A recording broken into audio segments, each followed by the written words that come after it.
Owing to industrial action by the National Union of Journalists and the Broadcasting and Entertainment Trades Alliance, we can't bring you our regular programmes today. With an estimated 18,000 BBC staff on strike today, many TV and radio programmes have been cancelled or seriously disrupted. In the South East, all the BBC's local radio stations were hit. Greater London Radio was typical. Not one of its presenters crossed the picket line, leaving just 2 managers to put out programmes and restricted news.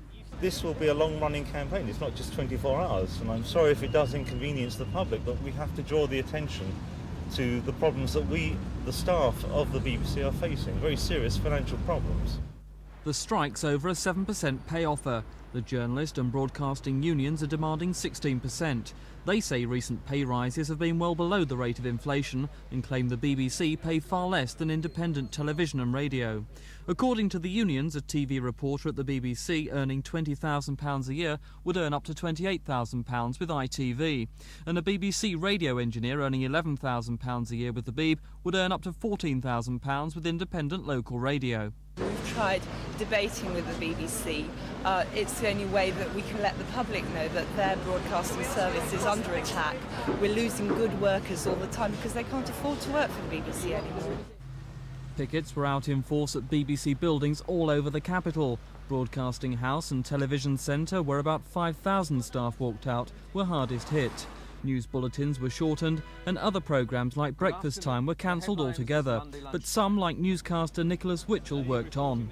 I support and have great sympathy for my colleagues. I don't, though, support their methods today because I think it is wrong to take the news off the air, which is why I will be part of the process which ensures that there is a news service on the air at 6 o'clock tonight. The BBC's base at Elstree was also at a standstill, with favourites such as EastEnders and Grange Hill hit. The BBC's local news magazine Newsroom South East was also blacked out. Firstly, the objective of today was to let the BBC know that their staff was very angry with them, and we have achieved that objective. Secondly, it's to try and persuade them to come back to the negotiating table. Now, we'll know later on this week whether we've achieved that objective or not. And if we haven't, regrettably, I'm afraid there will be further days like today.